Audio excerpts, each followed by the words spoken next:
ನಡೆದಿದ್ದಕ್ಕೆ ನೀನು ಉತ್ತರ ಏನು ಅಂತ ಕೇಳ್ತಿದ್ರು. ನನ್ನ ಮೊಮ್ಮಗಳ ಮೇಲಿರೋ ನನ್ನ ನಂಬಿಕೆಯಿಂದನೇ.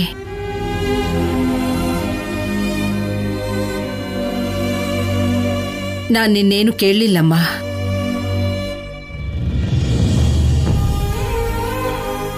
ಎಲ್ಲರಿಗಿಂತ ಜಾಸ್ತಿ ತಪ್ಪು ಮಾಡಿದ್ದು ನಾನು.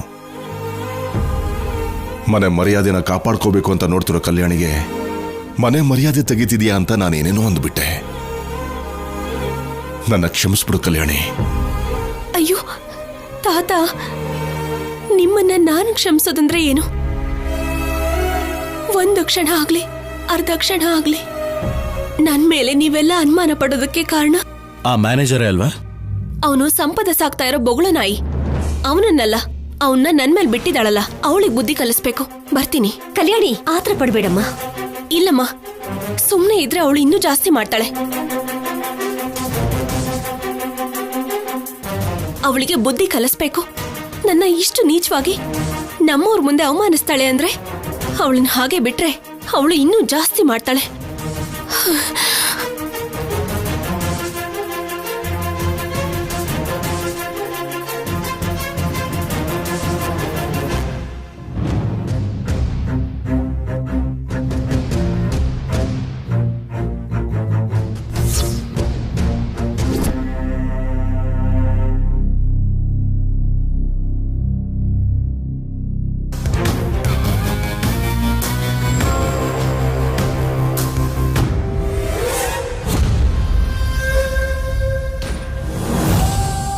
ಇಷ್ಟೊತ್ತಲ್ಲಿ ಯಾರದು?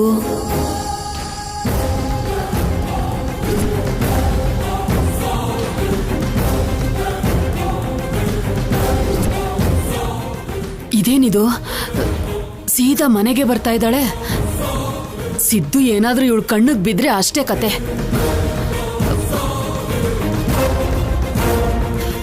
ಏಯ್, ಆ ಕಲ್ಯಾಣಿ ಬರ್ತಾ ಇದ್ದಾಳೆ, ನೀನ್ ಹೋಗು.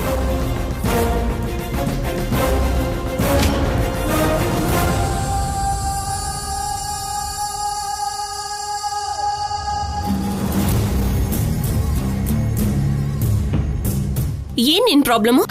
ಏನ್ ಅನ್ಕೊಂಡಿದ್ಯಾ ನನ್ ಬಗ್ಗೆ? ನಿನ್ ಹಾಗೆ ನನ್ನ ಕ್ಯಾರೆಕ್ಟರ್ ಇಲ್ದೇ ಇರೋಳ ಹಾಗೆ ಅನ್ಕೊಂಡಿದ್ಯಾ? ಏನೇ, ನನ್ ಮನೆಗೆ ಬಂದು ನನ್ ಕಣ್ಮುಂದೆನೆ ಅವಳಿಗೆ ಬೈತಾ ಇದೆಯಲ್ಲ? ನಿನಗಿದು ಸಂಬಂಧ ಇಲ್ದೇ ಇರೋ ವಿಷಯ. ಬೈಯೋ ಸಮಯ ಬಂದಾಗ ನಿನಗೂ ಬೈತೀನಿ. ಈಗ ಸಂಪದ ಮಾಡಿರೋ ಕೆಲ್ಸಕ್ಕೆ ಮಾತಾಡೋದಕ್ ಬಿಡು. ನೀವಿರಿಯತ್ತೆ, ಅವಳಿಗೇನ್ ಕೇಳ್ಬೇಕು ಅಂತಿದ್ದಾಳೋ ಕೇಳಲಿ. ನನ್ನ ಮನೆಗ್ ಬಂದು ನಿನಗಿಷ್ಟ ಬಂದ ಹಾಗೆ ಮಾತಾಡ್ತಿದ್ಯಾ? ನನ್ ಮನೆಗ್ ಬಂದು ನನ್ ಕುಟುಂಬದಿಂದಾನೇ ದೂರ ಮಾಡ್ಬೇಕು ಅನ್ಕೊಂಡಿದ್ಯಾ ಅಂದ್ರೆ ನಿನ್ ಮನೆಗೇನು, ನಿಮ್ ತಾತನ್ ಮನೆಗಾದ್ರೂ ಬರ್ತೀನಿ. ಏನು, ನಿನ್ ನಾಯಿಗೆ 4 ಕಾಸು ಬಿಸಾಕಿ ಚಿಲ್ಡ್ರೆ ಫೋಟೋ ತೆಗಿಯೋದಕ್ಕೆ ಹೇಳಿ ನನ್ ಮನೆಯವ್ರಿಗೆ ಕಳಿಸ್ತೀಯಾ? ನನ್ ಕುಟುಂಬಕ್ಕೆ ನೋವು ಕೊಡ್ತೀಯಾ? ನಿನ್ನ ಫೋಟೋನ ನಾನ್ ತೆಗ್ಸೋದು ಅಂದ್ರೇನು? ನೀನೇ ತೆಗಿಯೋಕ್ ಹೇಳಿರೋದು. ಅವನಿಗೆ ಹೇಳಿ ಆಫೀಸರ್ಗೆ ಕಳ್ಸಿದ್ಯಾ? ಆ ವಿಷಯ ನನಗ್ ಗೊತ್ತಿದೆ. ಅದೇನು ಅಂದ್ರೆ ಅಲ್ಲಿ ಅವನ್ನ ಹೊಡೆದ್ರೆ ನಿನಗ್ ಬುದ್ಧಿ ಬರೋದಿಲ್ಲ ಅಲ್ವಾ?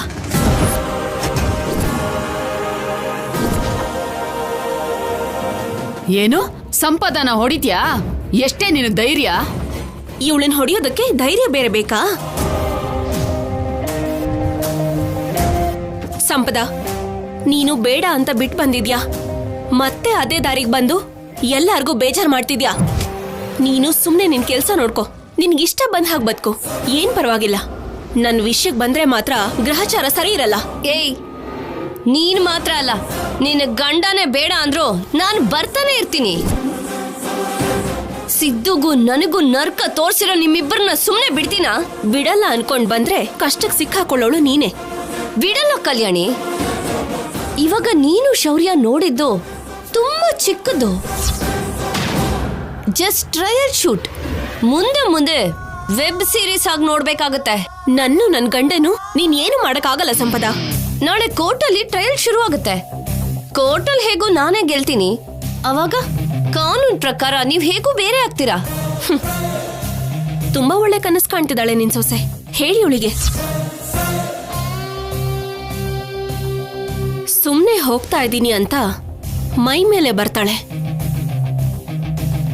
ಒಂದು ಸರಿ ಎದ್ರು ಬಿದ್ದೆ ಅಂದ್ರೆ ಸತ್ತು ಸುಮ್ಮನೆ ಆಗ್ತಾಳೆ. ಏನೇ ನಿನ್ ಧೈರ್ಯ? ಈಗ ಒಂದ್ ಹೊತ್ತಿನ ಊಟಕ್ಕೂ ಕಷ್ಟ ಪಡ್ತಿದ್ಯಾ. ಇನ್ನು ಮುಂದೆ ಕ್ಷಣ ಕಳೆಯೋದು ಹೇಗೆ ಅಂತ ಭಯ ಪಡೋ ದಿನಗಳು ಬಂದೇ ಬರುತ್ತೆ, ನೋಡ್ಕೋ. ನಿಜವಾಗ್ಲೂನಾ? ಅಂತ ಯೋಚನೆ ಏನಾದ್ರೂ ಇದ್ರೆ ಬದಲಾಯಿಸ್ಕೋ. ಇಲ್ಲ ಅಂತ ಇದೇ ಪ್ರಯತ್ನ ಏನಾದ್ರೂ ಮತ್ತೆ ಮತ್ತೆ ಮಾಡ್ದೆ ಅಂದ್ರೆ ನೀನು ಆಸಿದ್ದು ಕೇರಳಕ್ಕೆ ಹೋದ್ರು ಮತ್ತೆ ವಾಪಸ್ ಬನ್ರಿ. ಈ ಸರಿ ಇಲ್ಲೇ ಇದ್ರೂ ಕೂಡ ಯಾರಿಗೂ ಕಾಣಿಸೋದಿಲ್ಲ, ಅದನ್ನ ನೆನ್ಪಿಟ್ಕೋ. ಏನು ಹೆದರ್ಸ್ತಾ ಇದ್ಯಾ? ನಿಜ ಹೇಳ್ತಾ ಇದ್ದೀನಿ, ಇದೇ ಕೊನೆ ಸರಿ. ಮತ್ತೆ ನನಗೂ ನನ್ನ ಕುಟುಂಬಕ್ಕೂ ಮಧ್ಯ ಬಂದು ಇಂಥ ಪ್ರಯತ್ನಗಳು ಮಾಡ್ದೆ ಅಂತ ಅನ್ಕೋ. ಮುಂದಿನ ಸಲ ನಾನ್ ಬರೋ ಅಗತ್ಯ ಏನಿಲ್ಲ. ಲಕ್ಷ ಖರ್ಚು ಮಾಡಿದ್ರು ಸರಿ, ನಿಮ್ಮಿಬ್ರಿಗೂ ಅಡ್ರೆಸ್ ಇಲ್ದೇ ಇರೋ ಹಾಗೆ ಮಾಡ್ತೀನಿ. Mind it.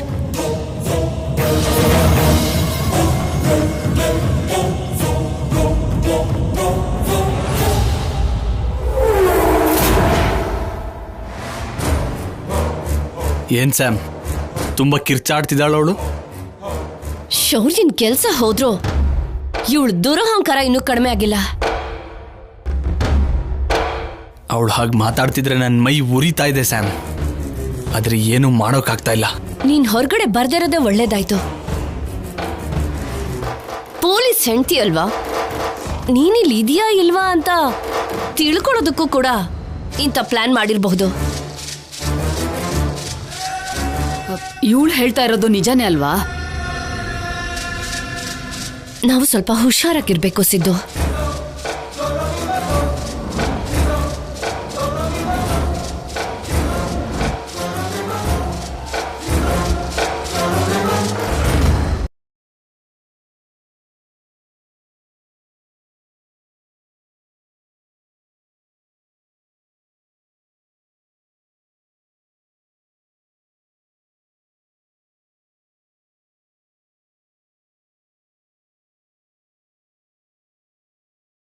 ಏನಾಗುತ್ತೋ ಏನೋ ಅಂತ ಒಂಥರ ಟೆನ್ಷನ್ ಆಗ್ತಿದ್ಯಪ್ಪ. ನೀವು ಭಯ ಪಡಬೇಕಾದ ಅವಶ್ಯಕತೆ ಇಲ್ಲಮ್ಮ. ಕಲ್ಯಾಣಿನ ಸಂಪದ ಏನು ಮಾಡೋಕ್ಕಾಗಲ್ಲ. ಒಂದ್ ವೇಳೆ ಹಾಗೆ ಮಾಡಿದ್ರು ಕಲ್ಯಾಣಿಗೆ ಯಾವುದೇ ಚಿಕ್ಕ ತೊಂದರೆ ಆದ್ರೂ ಕೂಡ ಅವಳು ಜೀವಂತವಾಗಿರಲ್ಲ ಅಂತ ಸಂಪದ ಚೆನ್ನಾಗಿ ಗೊತ್ತು. ನನಗ್ಯಾಕೋ ನಿನ್ ಕಲ್ಯಾಣಿನ ಕೊಡುನ್ ಥರ ನಂಬ್ತಿದ್ಯಾ ಅನ್ನಿಸ್ತಾ ಇದೆ ಕಣೋ. ಗಂಡ ಹೆಂಡತಿನ ನಮ್ದೆ ಇನ್ಯಾರು ನಂಬ್ತದ ದಮಯಂತಿ? ಅಂತ ಫೋಟೋನ ನೋಡಿದ್ಮೇಲೂನಾ? ಅಮ್ಮ, ಅದ್ರ ಬಗ್ಗೆ ಮಾತಾಡಿದಾಗೋಯ್ತು. ಇನ್ನು ಆ ವಿಷಯ ಬಿಟ್ಟು ನೀನ್ ಒಳಗೆ ಹೋಗು. ಇದೇ ನಂಬಿಕೆನೆ ಕೆಲ್ಸಕ್ಕೆ ಬರಲ್ಲ ಅಂತ ಹೇಳ್ತಿರೋದು.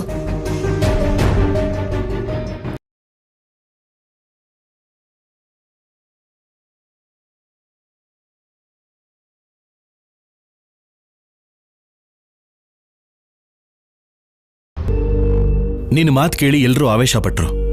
ಕೊನೆಗೇನಾಯ್ತು? ಅಮ್ಮ ಬೇಡಮ್ಮ, ನಡೆದಿದ್ ಸಾಕು.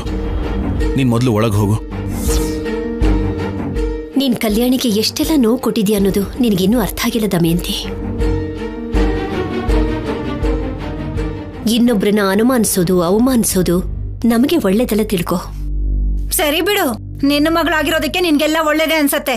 ಅಮ್ಮ ಬಿಟ್ಬಿಡು ಅಂತ ಹೇಳ್ತಿದ್ದೀನಲ್ಲ. ಕಲ್ಯಾಣಿ ಬಂದ್ಯಾ?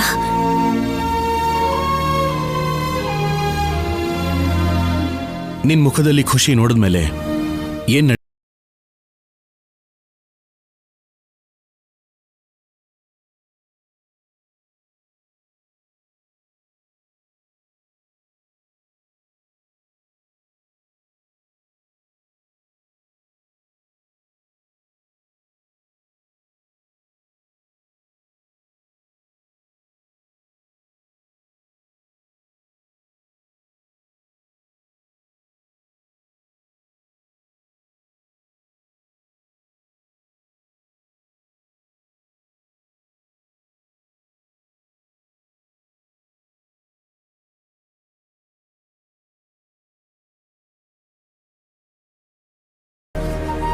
ಯಾವತ್ತೂ ಏನು ಮಾತಾಡದೇ ಇರೋ ತಾತನೂ ಕೂಡ ಇವತ್ತು ತುಂಬ ಮಾತಾಡ್ಬಿಟ್ರು. ಹಾಗೆ ಮಾತಾಡಿದ್ದಕ್ಕೆ ಈಗ ಅವ್ರಿಗೇನೆ ತುಂಬ ನೋವಾಗ್ತಿರ್ಬೇಕು ಅನ್ಸುತ್ತೆ. ನೀನು ಹೋಗಿ ಸಮಾಧಾನ ಮಾಡು.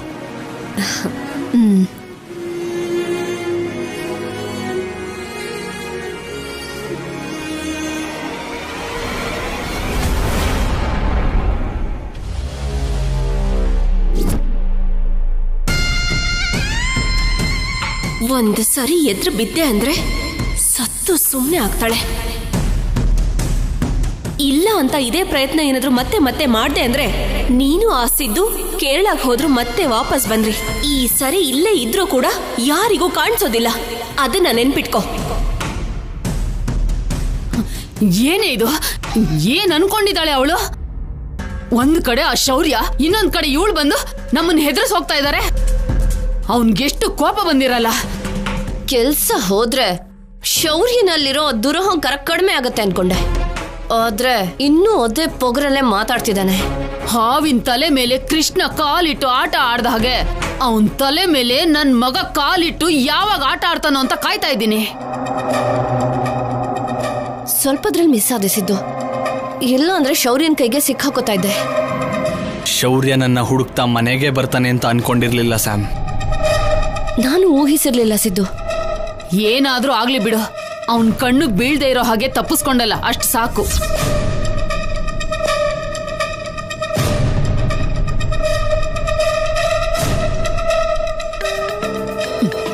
ಮಧ್ಯದಲ್ಲಿ ಫೋನ್ ಬೇರೆ. ಹಲೋ ಅಮ್ಮ, ನಾನು ಹೇಳೆ, ಏನ್ ಫೋನ್ ಮಾಡಿದ್ದು? ಎದುರುಗಡೆ ಆ ಹುಚ್ಚಿ ಇದ್ದಾಳ, ಮೊದ್ಲು ಅವಳಿಗೆ ಫೋನ್ ಕೊಡು. ಸಂಪದನಾ? ಇಲ್ಲೇ ಇದ್ದಾಳೆ, ಕೊಡ್ತೀನಿ. ಪಲ್ಲವಿ ಮಾತಾಡು. ಹಲೋ. ನೀನ್ ತಕ್ಷಣ ನಿನ್ ಬಟ್ಟೆ ಗಿಟ್ಟೆ ಎಲ್ಲ ಪ್ಯಾಕ್ ಮಾಡ್ಕೊಂಡು ಓಡ್ ಹೋಗು. ಯಾಕೆ? ಯಾಕೆ ಏನೋ, ನೀನ್ ತುಂಬಾ ಕಷ್ಟಪಟ್ಟು ಯಾರಿಗೋ ದುಡ್ಡು ಕೊಟ್ಟು ಬೇರೆ ಆ ಕಲ್ಯಾಣಿಗೆ ಏನೋ ಮಾಡ್ಬೇಕು ಅಂತ ಫೋಟೋ ತೆಗೆಸ್ ಬೇರೆ ಕಳಿಸ್ದೆ. ನೀನ್ ಬಿಟ್ಟಿರೋ ಬಾಣ ವಾಪಸ್ ನಿನಗೆ ಚುಚ್ಕೊಳ್ಳೋ ಹಾಗೆ ಆಗಿದೆ ಇಲ್ಲಿ. ಆದ್ರೂ ನಿನ್ ತಾತನ ಆಸ್ತಿನೆಲ್ಲ ಮಾರಿ ನೀನ್ ಈ ಕೆಲ್ಸಕ್ಕೆ ಬಾರದಿರೋಳ್ ತರ ಆಗೋ ಅಗತ್ಯ ಇತ್ತ ಹೇಳು? ಚಿಕ್ಕಮ್ಮ, ಬಾಣ ಬರೋದು ಹೋಗೋದು ಕೂಡ ಆಗ ಹೋಗಿದೆ. ಮೊದ್ಲೇ ಉರಿತಾ ಇದೆ ಇಲ್ಲಿ. ಫೋನ್ ಇಡಿ. ಏ ಸಂಪದ, ಊರೆಲ್ಲ ಗೊತ್ತಾದ್ರೂ ನಿಮ್ ಮಗಳಿಗೆ ಗೊತ್ತಾಗಿಲ್ವಾ? ಮೊದ್ಲೇ ಗೊತ್ತಿದ್ರು ಮನೆ ತುಂಬಾ ಜನ ಇರ್ತಾರಲ್ಲ, ಅದಕ್ಕೆ ಸುಮ್ನೆ ಆಗಿರ್ತಾಳ ಬಿಡು. ಸ್ಯಾಮ್, ನಿನ್ ಪ್ಲಾನ್ ಒಳ್ಳೇದೆ, ಬಟ್ ಮಿಸ್ ಆಯ್ತು. ಮಿಸ್ ಆಗಿರೋದ್ರ ಬಗ್ಗೆ ಯೋಚನೆ ಮಾಡೋದು ವೇಸ್ಟು ಸ್ಯಾಮ್.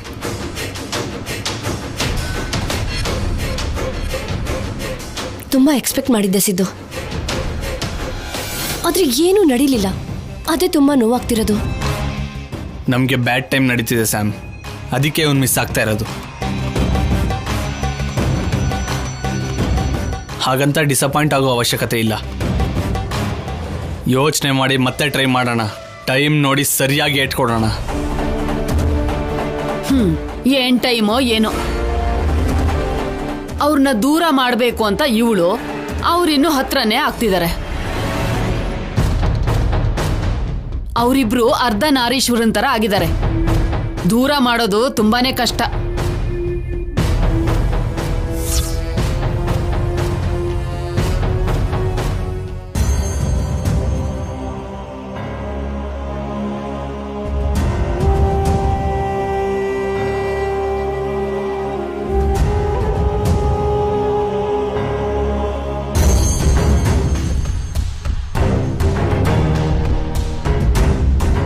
ನೀವೇನ್ರಿ ಚಿಕ್ಕ ಮಕ್ಕಳ ಹಾಗೆ ನಡೆದಿರೋದ್ರ ಬಗ್ಗೆ ಯೋಚನೆ ಮಾಡ್ತಿದ್ದೀರಾ? ನಿಜವಾಗ್ಲೂ ಚಿಕ್ಕ ಮಕ್ಕಳ ಹಾಗೆ ನಡ್ಕೊಂಡ್ಬಿಟ್ಟೆ ಪಾರ್ವತಿ. ಮೊಮ್ಮಗಳ ಬಗ್ಗೆ ಎಲ್ಲ ಗೊತ್ತಿದ್ದು ಕೂಡ ಯಾರೋ ಬೇರೆಯವ್ರ ಹಾಗೆ, ಪಕ್ಕದ ಮನೆಯವ್ರ ಹಾಗೆ ಬಾಯಿಗೆ ಬಂದ ಹಾಗೆ ಮಾತಾಡ್ಬಿಟ್ಟೆ. ಕಲ್ಯಾಣಿ ಪರಿಸ್ಥಿತಿನ ಅರ್ಥ ಮಾಡ್ಕೊಳ್ಳೋ ಹುಡುಗಿರಿ. ಅವಳೇನು ಅನ್ಕೋತಾಳೋ ಏನೋ ಅಂತ ನೀವಷ್ಟೆಲ್ಲ ನೋವು ಪಡ್ಬೇಡಿ. ನಾನು ಅಂದಿದ್ದೇನು ಚಿಕ್ಕ ಮಾತಾ ಪಾರ್ವತಿ? ಹೋಗ್ಲಿ ಬಿಡು, ತಾತನೇ ಅಂದಿದ್ದು ಅಂತ ಸಹಿಸ್ಕೊಂಡು ಹೋಗೋದಕ್ಕೆ. ನಿಮಗ್ ತುಂಬಾ ನೋವಾಗ್ತಿದೆ ಅಂತ ನನಗ್ ಗೊತ್ತಪ್ಪ. ತಪ್ಪಾಗಿ ಮಾತಾಡಿದನಲ್ಲಮ್ಮ, ನೋವು ಪಟ್ಕೊಳ್ದೆ ಇನ್ನೇನ್ ಮಾಡ್ಲಿ ಹೇಳು.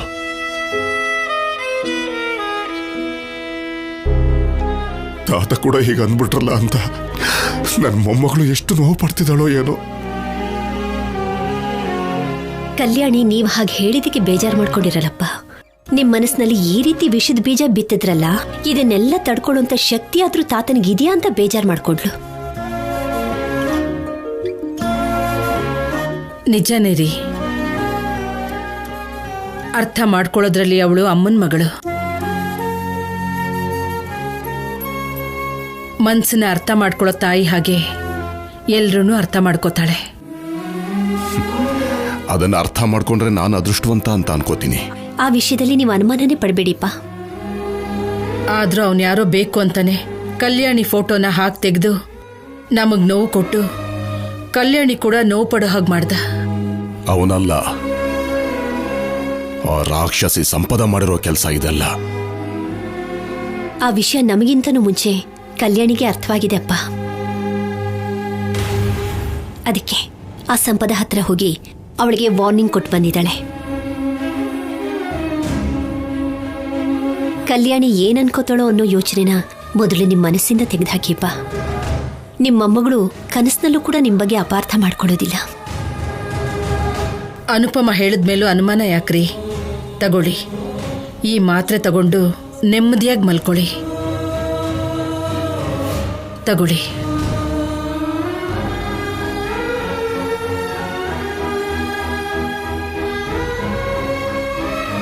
ಏನ್ದಮ್ಮ ಹೀಗಾಗಿದ್ಯಾ? ಕೈಯಲ್ಲಿ ಎಣ್ಣೆ ಬಾಟ್ಲಿ, ಪಕ್ಕದಲ್ಲೇ ನಾಯಿ ಮರಿ ಇಲ್ದೇ ಇರೋ ಹೆಣ್ಣು ದೇವದಾಸನ್ ಹಾಗಾಗಿದ್ಯಾ? ಗೊತ್ತಿಲ್ದಿರೋ ಹಾಗೆ ಮತ್ತೆ ಕೇಳ್ತಿದ್ದೀರಲ್ಲ. ಆಸೆ ದಮ್ಮು, ಮಾಡಿದ್ದು ತಪ್ಪು ಅಂತ ತಿಳ್ಕೊಂಡು ತಪ್ಪಾಗಿ ಹೋಯ್ತು ಅಂತೇನೋ ಅನ್ನೋ ಚಿಕ್ಕ ಆಸೆ. ನಿಜದ ಮುಂದೆ ಸುಳ್ಳು ಯಾವಾಗ್ಲೂ ಸೋಲ್ಲೇಬೇಕು. ಮಾಡಿದ ತಪ್ಪಿಗೆ ಪ್ರತಿಫಲ ಅನುಭವಿಸಿದ್ಯಾ, ಅದಕ್ಕೆ ಹರ್ಟಾದ್ರೆ ಹೇಗೆ? ಹೆಂಡತಿ ಸಂಕಟ ಪಡ್ತಾ ಇದ್ರೆ ಗಂಡ ಸಮಾಧಾನ ಮಾಡೋ ರೀತಿ ಇದೇನಾ? ನನಗ್ ನಿನ್ ಮಾತುಗಳು ಹೆಂಡತಿ ತಪ್ಪು ಮಾಡಿದ್ರೆ ಗಂಡ ದಂಡಿಸೋ ವಿಧಾನ ಇದೇನಾ ಅನ್ನೋ ಹಾಗೆ ಕೇಳಿಸ್ತಾ ಇದೆ. ಬೇಡದಮ್ಮು, ಬುದ್ಧಿನ ಬದಲಾಯಿಸ್ಕೋ. ಕಲ್ಯಾಣಿಗೆ ತೊಂದರೆ ಕೊಡೋದನ್ನ ಬಿಟ್ಬಿಡು. ನೀನ್ ಮಾಡೋ ಪ್ರತಿಯೊಂದು ಕೆಲಸದಿಂದ ನಿನ್ ಹೆತ್ತು ಮಗನ ಎದ್ರೆ ನೀನ್ ಕೆಟ್ಟವಳಾಗ್ತಾ ಇದ್ಯಾ. ಅದು ಅರ್ಥ ಆಗ್ತಿದ್ಯಾ ನಿಂಗೆ? ನೀನ್ ಕೂಡ ನಿನ್ ಯೋಚನೆಗೆ ತಕ್ಕ ಹಾಗೇನೆ ಅನುಪಮ ಹಾಗೆ ಒಂದು ಶಾಪ್ ಇಟ್ಕೋ. 4 ಜನ ಸ್ನೇಹಿತರು ಆಗ್ತಾರೆ, ಖರ್ಚಿಗೆ 4 ರೂಪಾಯಿ ಸಂಪಾದಿಸ್ಕೋಬಹುದು. ಅವಾಗ ನಿನಗೆ ಎಂತ ಹುಚ್ಚುಚ್ಚು ಯೋಚನೆಗಳು ಬರೋದಿಲ್ಲ. ನನಗೇನ್ ಬೈಬೇಕು, ನನಗೇನ್ ಸಲಹೆ ಕೊಡ್ಬೇಕು ಅನ್ನೋದಕ್ ಮಾತ್ರ ಮುಂದೆ ಇರ್ತೀರಾ ನೀವು. ಹೇಳಿ, ನಿಮ್ಗೂ ನಿಮ್ ಮಗನ್ಗೂ ನಾನು ಸುಲಭ ಆಗೋಗಿದ್ದೀನಲ್ಲ. ಮುಳ್ಳಿನ ಗಿಡದಲ್ಲಿ ಮಲ್ಲಿಗೆ ಹೂ ಬೆಳೆಸಬೇಕು ಅನ್ಕೊಳ್ಳೋದು ನಂದೇ ತಪ್ಪು. ಛೀ,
ಅಮ್ಮನ ರೂಮಲ್ಲಿ ಅತ್ತೆಗೇನ್ ಕೆಲಸ?